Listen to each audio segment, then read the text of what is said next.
अगर आप सूरज की तरह चमकना चाहते हैं तो आपको सूरज की तरह जलना भी होगा। सपने वो नहीं होते जो हम बंद आंखों से रात में देखते हैं सोते समय, बल्कि सपने तो वो होते हैं जो हमें सोने नहीं देते हैं। ये कहते थे हमारे पूर्व प्रेसिडेंट श्रीमान अबुल पाकिर जैनुलाब्दीन अब्दुल कलाम। अबुल उनके परदादा का नाम, पाकिर उनके दादाजी का नाम, और जैनुलाब्दीन उनके पिताजी का नाम, और अब्दुल कलाम उनके खुद का नाम। भारत के सबसे बेस्ट प्रेसिडेंट अब तक के जो रहे हैं उनमें से एक है। सबसे ईमानदार, सबसे ज्यादा देशभक्त, देशभक्ति उनकी रग रग में बसी हुई थी। मिसाइल मैन के नाम से जिन्हें जाना जाता है, जिन्हें हमारे देश को इतना पावरफुल बनाया मिलिट्री फोर्स के अंदर। तो शुरू से शुरुआत करते हैं एपीजे अब्दुल कलाम, जिनका जन्म हुआ था तमिलनाडु के रामेश्वर शहर में 15 अक्टूबर 1931 को। उनके पिताजी बहुत ही गरीब थे। वो जो रामेश्वरम में जो टूरिस्ट जाते थे, जो भगवान के दर्शन करने, उनको वो नाव में लेकर जाते थे, वो नाविक थे। तो अब्दुल कलाम जी भी उनके साथ रहते थे, वो भी उनको नाव में लेकर जाते थे। तो उन्होंने गीता जी का और कुरान का और साइंस का साथ में अध्ययन किया है, इसलिए उनमें हिंदू मुस्लिम में उन्होंने कभी फर्क नहीं किया। उनके सबसे बेस्ट जो मित्र थे वो भी हिंदू थे। इनका जन्म एक गरीब मुस्लिम परिवार में होने के कारण, उनके 10 भाई बहन थे, तो उनके कारण उन्हें गुजारा करने के लिए, अपनी शिक्षा के लिए खुद से काम करना पड़ता था।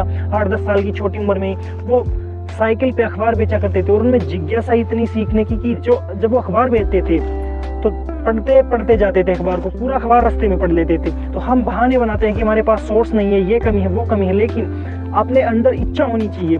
और जब अब्दुल कलाम जी पढ़ते थे तो उनके गणित का टीचर जो था उसने कहा कि जो बच्चा सुबह 4 बजे नहा धोकर बिल्कुल तैयार होकर आएगा तो उसे मैं फ्री में कोचिंग पढ़ाऊंगा। तो अब्दुल कलाम जी के घर से वो तो बहुत दूर था, तो 3 बजे उठते थे, नहा धोकर वो 4 बजे तक वहां पर पहुंच जाते थे। तो जिद होना चाहिए, उनके पास पैसे की चाहे कमी थी लेकिन जुनून की कमी नहीं थी उनके पास। अब्दुल कलाम जी ने एक बार देखा कि चिड़िया कैसे उड़ती है, तो उन्होंने अपने अध्यापक सुब्रमण्यम स्वामी जी से पूछा कि ये चिड़िया कैसे उड़ती है, क्या लॉजिक है इसके पीछे का। तो सुब्रमण्यम स्वामी जी ने उन्हें समझाया, लेकिन उन्हें इतना अच्छा समझ में नहीं है, तो पूरी क्लास को वो उस समुद्र के किनारे लेकर गए जहाँ पर वो प्रैक्टिकल बताया। उन्होंने उनकी संरचना के बारे में बताया कि इन एनिमल्स की जो उड़ते हैं उनकी संरचना कैसी होती है, इन बर्ड्स की। तो वहां से उन्होंने डिसाइड किया कि मुझे भी पायलट बनना है। उन्होंने एयर स्पेस में जाने का डिसीजन लिया, लेकिन बाद में बताऊंगा तकदीर को कुछ और ही मंजूर था। उन्होंने एयर स्पेस में और डीआरडीओ में उनकी 2 जगह पर इंटरव्यू के लिए उनका सिलेक्शन हुआ। डीआरडीओ यानी defence research and development organisation, और एयर स्पेस जो कि एरोप्लेन वगैरह की इनमें होती हैं। तो उनमें से जब उन्हें एयर स्पेस में जो उनका सिलेक्शन हुआ इंटरव्यू के लिए, तो 8 लोगों की उनमें जगह थी। इनका जो रैंक आया वो 9वां रैंक आया, 1 अंक से वो रह गए और उन्होंने डीआरडीओ को चुना। तो डीआरडीओ में उन्होंने काम किया, तो उन्हें जो कि विक्रम साराभाई उनकी टीम में काम करने का मौका मिला।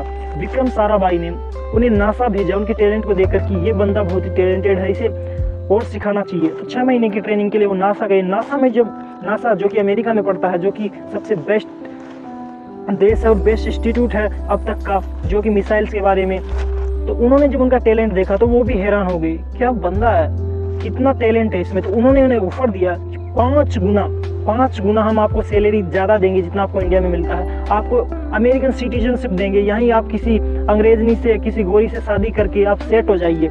लेकिन उनकी देशभक्ति देखिए, उन पैसों को ठुकरा कर वो फिर वापस देश में आए और उन्होंने हमारे देश के लिए सब कुछ न्यौछावर कर दिया। अगर कोई नॉर्मल इंसान होता तो पैसे की लालच में आकर वो अपने देश को छोड़ देता, जैसे कि ज्यादातर छोड़ ही देते हैं। जो बड़े बड़े साइंटिस्ट होते हैं उनका कारण यही होता है, वो पैसे के लिए अपने देश को छोड़ देते हैं, अपनी लाइफ को ज्यादा तवज्जो देते हैं, अपने कैरियर को सेट करने के लिए वो उसे छोड़ देते हैं। बाद में जब वो वापिस आए तो उन्होंने सबसे पहले 1963 में पहला साउंडिंग रॉकेट लॉन्च किया, और पहला साउंडिंग रॉकेट लॉन्च किया जिसके बाद पहला साउंडिंग रॉकेट लॉन्च करते टाइम इनके पास संसाधन नहीं थे। उन्हें खुद साइकिल पर, बैलगाड़ी पर रॉकेट के पुर्जे लेकर जाने पड़ते थे, बिल्कुल भी उनके पास सोर्स नहीं थे। उन्होंने SLV-3 PSLV-3 को मतलब उन पर एक साथ काम करने का सोचा, क्योंकि जिससे खर्चा कम आएगा, 100 रुपए का काम 50-60 रुपए के खर्चे में हो जाएगा।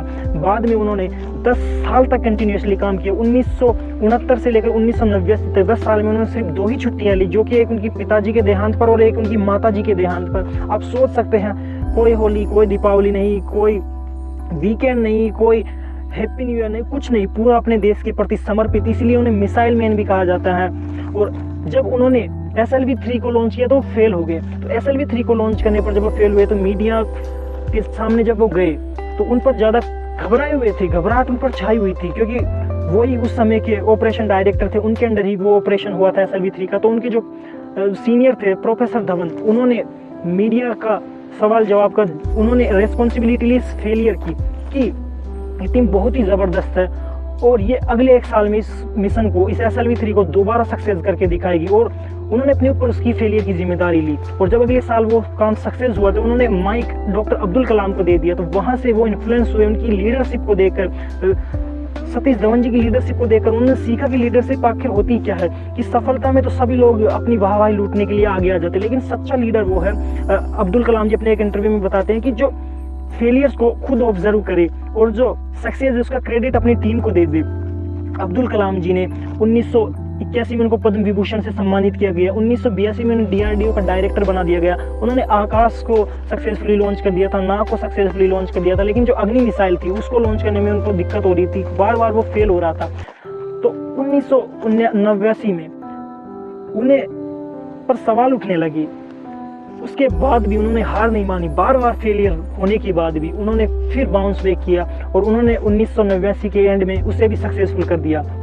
अग्नि के लॉन्च होने के बाद हमारे देश की शक्ति बहुत बढ़ चुकी थी और वो सबसे पावरफुल नेशंस में 6ठे नेशंस पर आ गया था। अब्दुल कलाम जी कहते हैं कि इंतजार करने वालों को उतना ही मिलता है जितना कड़ी मेहनत करने वाले पीछे छोड़ जाते हैं, यानी इंतजार करने से कुछ नहीं होता। 1993 में उन्होंने PSLV को लॉन्च कर दिया, PSLV को सक्सेसफुली लॉन्च कर दिया और उसी की बदौलत बताया जाता है कि 2017 में जो हमने सबसे सस्ता जो सैटेलाइट्स भेजे थे, 104 सैटेलाइट एक साथ भेजे थे, उनमें कई देशों के, अमेरिका जैसे देशों के सैटेलाइट्स हमने भेजे थे, वो अब्दुल कलाम जी की देन है, उनकी वजह से ही हुआ। 1998 में जब अटल बिहारी वाजपेयी जी प्रधानमंत्री बने थे तो उन्होंने न्यूक्लियर टेस्ट के लिए, न्यूक्लियर बॉम्ब के टेस्ट के लिए, उन्हें न्यूक्लियर हथियार के लिए उन्होंने ऑर्डर दे दिए थे। तो अब्दुल कलाम जी उसको हेड कर रहे थे पोखरण के राजस्थान में। तो ये सब काम अमेरिका से छिपकर हो रहा था, क्योंकि जब 5 ऐसे देश थे, फ्रांस, रसिया, अमेरिका, यूके और चाइना, जिनके पास परमाणु हथियार थे, तो अमेरिका के जो सैटेलाइट्स ऊपर घूमते थे उनसे छिपकर ये काम किया जाता था।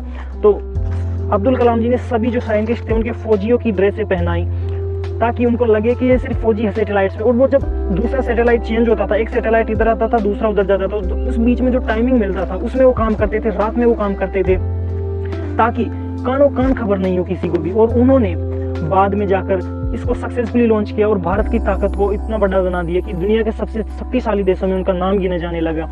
उन्होंने कहा, अटल बिहारी वाजपेयी और उनका मानना था कि हम इसका पहला यूज कभी भी नहीं करेंगे, लेकिन यह हमारी शक्ति के लिए जरूरी है, क्योंकि जब चाइना भी पाकिस्तान को सपोर्ट करता था, अमेरिका बार बार मसीहा बना रहता था, वो धमकियां देता था, इसलिए हमारे पास भी शक्ति होना जरूरी था। इसको देखकर अब्दुल कलाम जी ने ये डिसीजन लिया और हमारे देश को इतनी बड़ी शक्ति बनाया।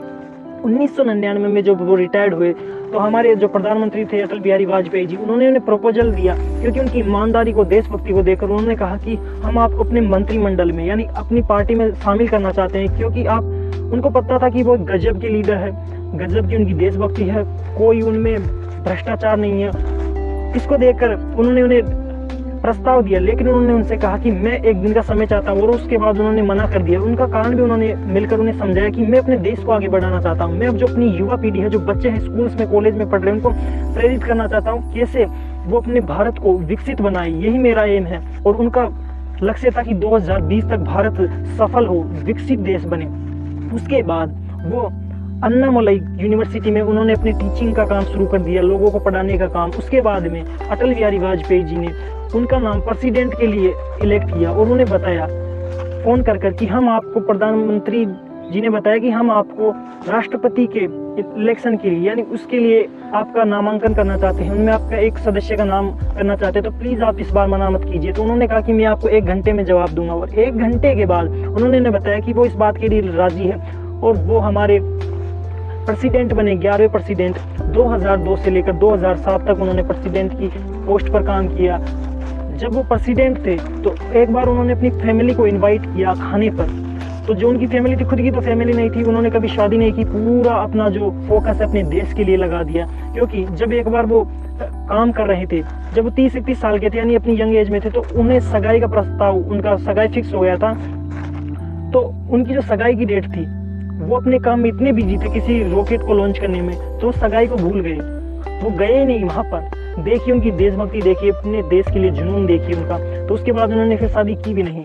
और एक बार जब वो कॉलेज में थे तो कॉलेज में उन्हें वो डिजाइन करने को दिया गया, क्योंकि वो पहले एरोस्पेस में जाना था, तो एरोप्लेन का उनको डिजाइन करने के लिए दिया गया, तो उनका डिजाइन रिजेक्ट हो गया। प्रोफेसर ने कहा कि क्या वाहियात डिजाइन है। उसके बाद प्रोफेसर ने उनसे कहा कि या तो आपकी छात्रवृत्ति छीन ली जाएगी, आपको निकाल दिया जाएगा, या आपको 3 दिन के अंदर दोबारा डिजाइन बनाना है, वो 1 महीने का काम उनको 3 दिन में करने को दिया गया। तो उनकी रूह कांप गई, उनके पैरों तले से जमीन हिल गई। 3 दिन तक 72 घंटे तक ना उन्होंने कुछ खाया ना सोए, 72 घंटे दिन रात जाकर उन्होंने डिजाइन तैयार की, उस प्रोफेसर को दी।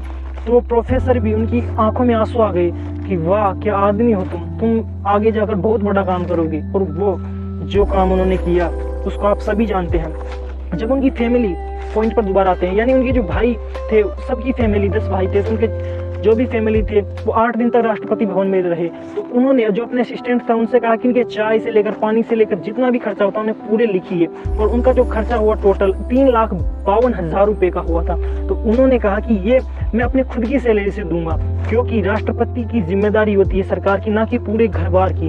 वो ऐसे आदमी थे, 2 सूटकेस के साथ आए थे राष्ट्रपति भवन और 2 सूटकेस के साथ ही वो वापस चले गए। जो दूसरे लोग थे, दूसरे राष्ट्रपति बने, उनके ट्रकों में सामान जाते थे, लेकिन 2 सूटकेस में वो आए, 2 सूटकेस में चले गए। उन्हें बताया जाता कि जो उनके चपरासी थे, जो असिस्टेंट थे, उनके साथ रहते थे, उनकी कोई फैमिली तो थी नहीं। तो वो उनसे जब पूछा गया तो उन्होंने कहा कि उन्हें कभी हमें ऐसा फील नहीं होने दिया कि हम उनके लिए काम करते हैं, हम छोटे तबके पे काम करते हैं, हम चपरासी है। उन्होंने हमेशा हमें पेरेंट्स की तरह रखा, कभी भी महसूस नहीं होना दिया कि हम छोटे हैं। यही तो एक लीडर का जज्बा होता है, कमाल होता है। उन्हें पशु पक्षियों से भी बहुत प्रेम था। एक बार उन्होंने, जो मोर होता है वो बोल नहीं पा रहा था, उसके गले में कैंसर था, उसका इलाज करवाया, घोड़े का इलाज करवाया। और वो शाकाहारी भी थे, बल्कि वो मुस्लिम थे लेकिन शाकाहारी थे, क्योंकि वो मानते थे कि पशु पक्षी हमारी पूरी प्रकृति का एक जरूरी हिस्सा है। अगर ये संकट में है तो हमारा मानव जीवन भी संकट में होगा। उसके बाद उन्होंने दुनिया भर में, अपने देश में स्पीचेस दिए, हमारे युवाओं को, हमारे विद्यार्थियों को खड़ा करने के लिए उन्होंने स्पीचेस दिए, ताकि हमारा देश एक विकसित देश बने। और एक बार जब वो चीफ गेस्ट के रूप में बुलाए गए तो उनकी कुर्सी बड़ी थी, जो दूसरी कुर्सियां थी अगल बगल में बैठे थे उनसे बड़ी थी। तो उन्होंने पूछा कि ऐसा क्यों? तो जिसने ऑर्गेनाइज किया था वो तो उसने कहा कि आप राष्ट्रपति है तो आपके लिए बड़ी कुर्सी होनी चाहिए। तो उन्होंने इसको हटाकर नॉर्मल जो दूसरे लोगों की कुर्सी थी वो कुर्सी उन्होंने वहां पर लगवाई। बच्चों को उन्होंने काफी लेक्चर दिए। तो IIM में, शिलोंग में उन्होंने लास्ट लेक्चर दिया था। उन्होंने पूछा कि हमारी जो संसद है उनको हमारे देश के विकास के लिए क्या करना चाहिए। तो ऐसे जब पूछते पूछते वो वहां पर अचानक उनका देहांत हो गए। वो कभी भी रुके नहीं, उन्होंने उम्र को कभी भी अपने काम में, अपनी जर्नी में आड़े नहीं आने दिया। उनमें जो देशभक्ति की भावना थी, अपने देश के लिए वो लड़ते लड़ते एक वीर योद्धा की तरह उन्होंने स्वर्ग सिधार गए, वो जन्नत सिधार गए। और उन्होंने कई बुक्स भी लिखी, जिसमें से ignite minds, wings of fire में, इनके लिंक आपको इसमें भी दे दूंगा डिस्क्रिप्शन में। ये उनकी बायोग्राफी थी।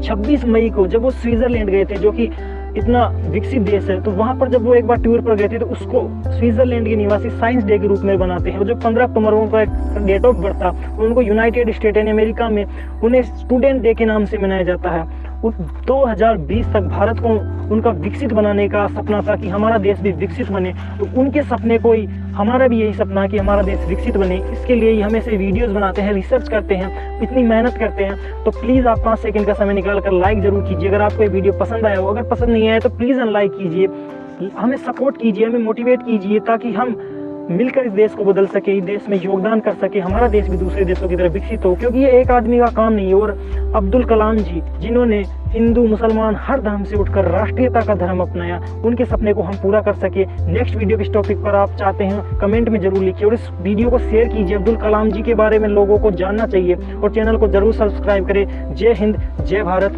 नेक्स्ट वीडियो में मिलते हैं।